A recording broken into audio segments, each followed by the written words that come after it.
एक शानदार बर्फ का महल में स्नो क्वीन रहती थी, जो बहुत खूबसूरत और नेक दिल थी।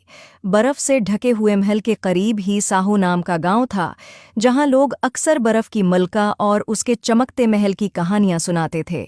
उनमें एक बहादुर सी लड़की थी, जिसका नाम नूर था, जो बर्फ के महल जाने और बर्फ की मलका से मिलने का ख्वाब देखती थी। एक दिन नूर ने बर्फ के महल जाने का फैसला किया।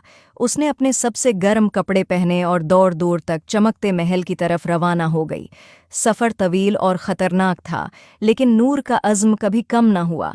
जब नूर महल के करीब पहुंची तो उसने देखा उसकी खूबसूरत दीवारें चमकते हुए बर्फ से बनी थीं और बर्फ के टुकड़े हीरों की तरह चमक रहे थे। वो बड़े दरवाजे के करीब पहुंची। नूर ने दरवाजे को छुआ तो एक परी नमोदार हुई। कौन हो तुम और यहाँ क्यों आई हो? नूर ने कहा, मैं बर्फ की मलका को देखने आई हो। परी ने कहा, उसके लिए तुम्हें एक फूल लाना होगा, तभी ये दरवाज़ा खुल सकता है। और वो फूल तुम्हें जंगल में एक झील के किनारे मिलेगा। और परी ने नूर को एक जादुई सितारा दिया जो चमक रहा था, और कहा, ये तुम्हारे काम आएगा।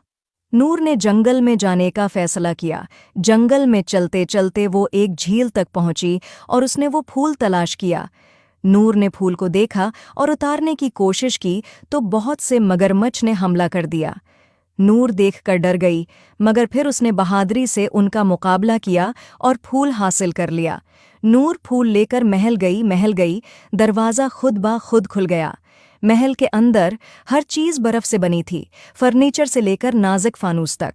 अचानक बर्फ की मलका जाहिर हुई, जो खालिस सफ़ेद लिबास और बर्फ के क्रिस्टल का ताज पहने हुई थी। खुश आमदीद नूर, मैं तुम्हारा इंतज़ार कर रही थी। तुम्हारी बहादुरी और अज़्म ने तुम्हें यहाँ तक पहुँचाया है। नूर हैरत ज़दा होकर झुक गई। बर्फ की मलका ने नूर को शानदार बर्फ़ानी मुजस्मे और दलक्ष बर्फ़ानी बाग दिखाए।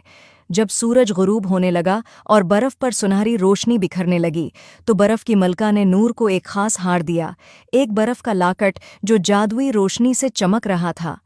ये तुम्हारी हर मुश्किल में मदद करेगा, बर्फ की मलका ने कहा। नूर ने बर्फ की मलका का शुक्रिया अदा किया और वो वापस गायों की तरफ रवाना हो गई। उम्मीद है आपको स्टोरी पसंद आई होगी। Please like and subscribe my YouTube channel.